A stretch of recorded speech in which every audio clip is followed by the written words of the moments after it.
Selamat malam, salam sejahtera. Terima kasih karena bersama dengan saya di Nazlin Unity Channel. Isu yang paling hangat malam ini ialah melibatkan tentang komplot menaikkan harga telur dan juga ayam. Ini komen dan amaran daripada Anwar Ibrahim untuk anda semua yang cuba-cuba mahu membuat komplot menaikkan harga telur dan ayam. Anwar Ibrahim menyatakan bahawa beliau akan lakukan perkara ini. Sebelum kita teruskan ulasan kali ini, jangan lupa tinggalkan komen anda, tekan butang subscribe, itu percuma. Perdana Menteri berjanji akan buat perkara ini jika ada komplot menaikkan harga telur dan ayam. Kerajaan tidak akan teragak-agak untuk membawa masuk bekalan telur ayam dari Thailand seandainya pemain industri dalam negara mengambil kesempatan untuk meningkatkan harga makanan asas rakyat. Perdana Menteri Datuk Seri Anwar Ibrahim berkata, beliau memahami kebimbangan rakyat. Susulan, keputusan kerajaan tidak lagi melaksanakan kawalan harga sementara bagi telur dan ayam. Namun beliau yang juga Menteri Kewangan memberi jaminan, pengapungan itu tidak akan menjejaskan indeks harga pengguna kerana kerajaan sudah bersiap dengan rancangan mitigasi untuk memastikan bekalan itu kekal rendah. Beliau turut menjelaskan bahawa ini adalah masa terbaik untuk mengapungkan harga telur ayam kerana tren semasa menunjukkan harga bahan makanan itu di negara luar lebih rendah dari harga ceiling di Malaysia. Pendekatan kita buat ini ialah melihat keadaan harga pasaran sekarang. Bila harga pasaran kurang dari harga ceiling seperti sekarang dan harga ayam pula serta telur di Thailand itu lebih rendah daripada Malaysia, maka ini masanya kita apungkan, kata Datuk Seri Anwar Ibrahim.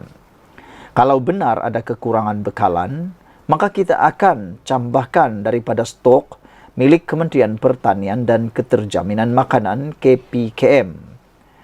KPKM ada 30% stok ayam dan telur dan kerajaan bersedia untuk membeli dari Thailand andai kata ada keperluan untuk mengelak daripada harga itu naik. Itu setakat jaminan yang kita boleh lakukan.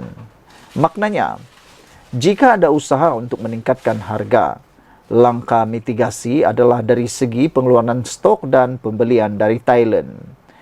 Dengan ini dapat mengekang kenaikan harga. Itu langkah kita ambil. Kata Anwar Ibrahim, keputusan ini tegas dan muktamad, katanya dalam persidangan Dewan Rakyat hari ini. Beliau berkata demikian menjawab soalan Datuk Rosul Wahid Perikatan Nasional Hulu Terengganu yang bertanya, apakah jaminan kerajaan bahawa harga mengapungkan atau langkah mengapungkan harga ayam dan telur tidak akan membebankan rakyat yang sedang berhadapan dengan kos sara hidup yang tinggi. Terdahulu, Anwar juga yang ahli Parlimen Tambun mengumumkan kawalan harga sementara bagi ayam dan telur tidak akan diteruskan bagi memastikan bekalan mencukupi. Butiran mengenainya akan diumumkan Kementerian Pertanian dan Keterjaminan Makanan. Pada masa ini, kerajaan menanggung sebanyak RM3.8 bilion untuk subsidi telur dan ayam yang berlangsung berterusan dan tidak hanya pada musim perayaan sahaja. Mengapa kita lakukan pengapungan sekarang? Anwar Ibrahim menjawab, kerana harganya turun dan bekalannya besar. Stok KPKM 30%, harga di Thailand pula jauh lebih rendah. Jadi, jika tidak ada sebab mengapa kita tidak boleh lambakan bekalan seandainya ada peniaga-peniaga yang mengambil kesempatan untuk menaikkan harga, tambah Anwar lagi hari ini. Saudara-saudara sekalian, saya fikir ini satu langkah yang amat bijaksana daripada Anwar Ibrahim.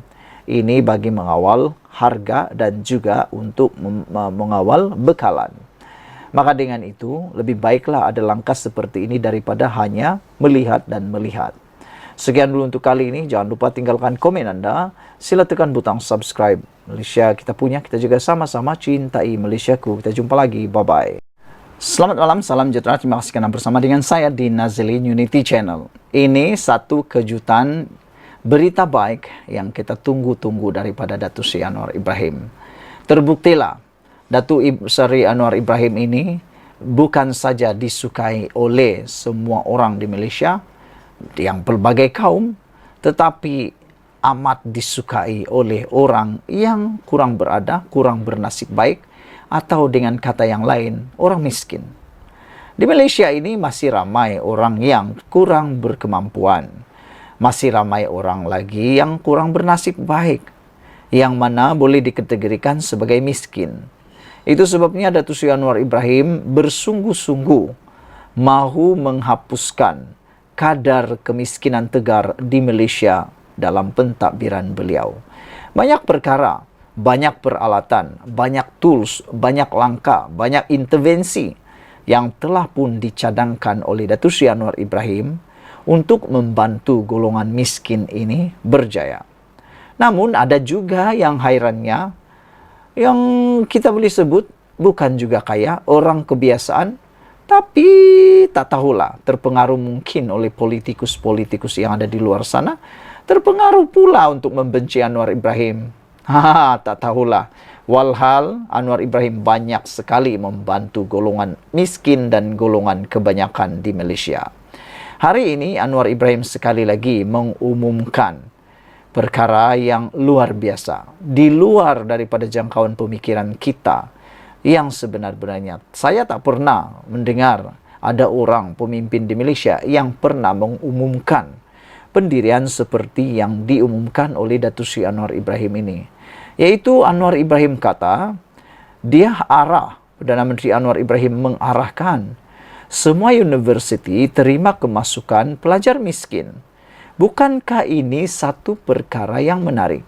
Membantu orang miskin. Kerana kita tahu, ramai sebenarnya golongan miskin, anak-anak miskin, anak-anak daripada keluarga yang kurang berkemampuan, yang tidak bernasib baik, yang pintar-pintar, yang pandai-pandai, yang boleh meneruskan pelajaran ke Menara Gading, yang layak.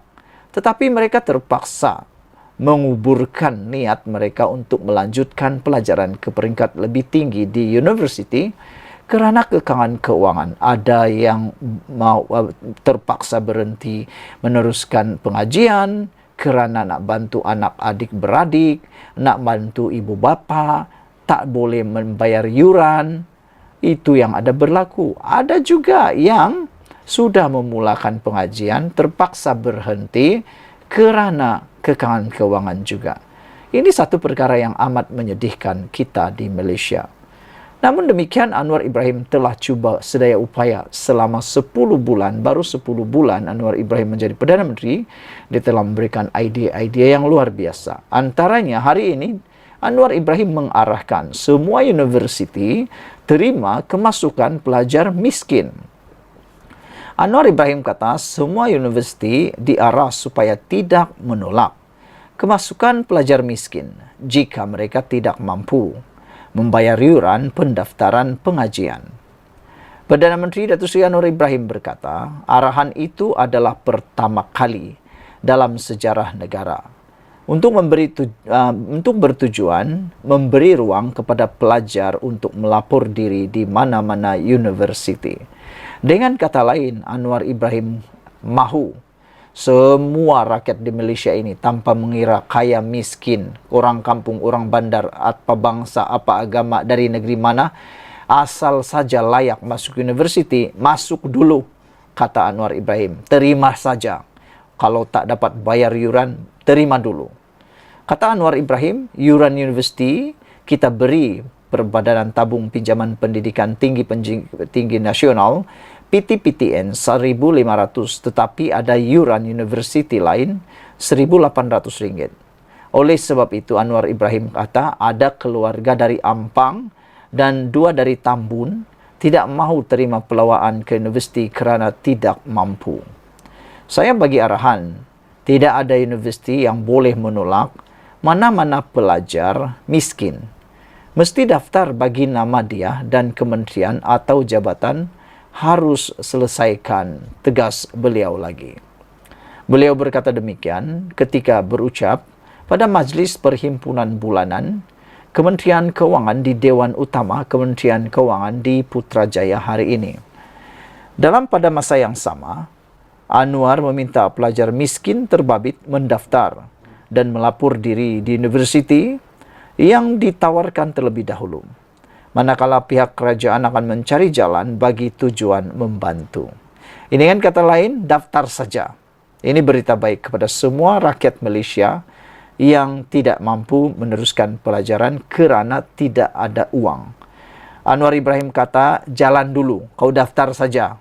Nantilah bayaran dia, kerajaan akan fikir untuk bantu anda. Bukankah itu satu pemimpin yang harus kita hargai, yang harus kita teladani? Ini kali pertama dalam sejarah Malaysia seorang Perdana Menteri mengatakan begitu. Kau daftar dulu, nanti bayar iuran.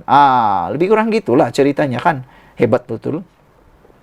Tidak ada anak kita dari mana saja yang miskin, tidak mampu bayar iuran yang ditolak universiti, kata Anwar Ibrahim. Kena daftar dulu dan lapor. Kita akan cari jalan bantu, kata Anwar Ibrahim.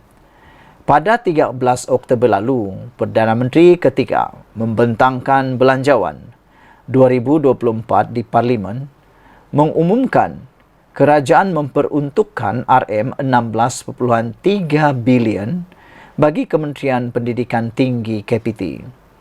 Kata Anwar Ibrahim, mulai tahun depan, iuran pendaftaran memasuki universiti awam dihadkan tidak melebihi RM1.500. Wow, ini satu berita yang memang kita tunggu, yaitu penurunan harga iuran kemasukan ke universiti. Anwar Ibrahim kata pendaftaran masuk universiti awam dihadkan tidak melebihi RM1.500. Tapi ingat, universiti awam sahaja. Kerajaan Madani juga memutuskan bahawa pelajar sedia ada yang tidak mampu membayar iuran pengajian tidak akan disekat daripada mendaftar subjek pada setiap semester apabila bayaran boleh dilunaskan selepas pendaftaran subjek, kata Anwar Ibrahim lagi. Selain daripada itu, yang lebih menarik lagi ialah apabila Anwar Ibrahim kata, takkan saya kena duduk pejabat saja. Anwar pertahan tindakan jumpa pelajar IPT. Sejak Datuk Anwar Ibrahim aktif turun ke universiti serta Institut Pengajian Tinggi IPT, beliau dikritik pihak pembangkang yang mendakwa beliau mahu meraihkan sokongan. Perdana Menteri bagaimanapun tidak melayan tuduhan diperkatakan kerana menurutnya, usaha itu dilakukan untuk mengetahui keperluan golongan belia yang boleh direalisasikan kerajaan. Beliau berkata, mustahil untuknya duduk di pejabat semata-mata tanpa turun ke padang, mengambil tahu keluhan mahasiswa dan anak muda. Hari Isnin sampai Jumaat di pejabat, Sabtu Ahad di lapangan. Takkan nak duduk di Kuala Lumpur, Putrajaya tak ambil peduli. Mana saya nak tahu apa keluhan mahasiswa, anak muda, anak-anak tingkatan 6, politeknik. Tetapi bila kita dengar mereka, tindakan diambil, kata beliau lagi. Sekian dulu untuk kali ini. Jangan lupa tinggalkan komen Anda, tekan butang subscribe. Kita jumpa lagi. Bye-bye.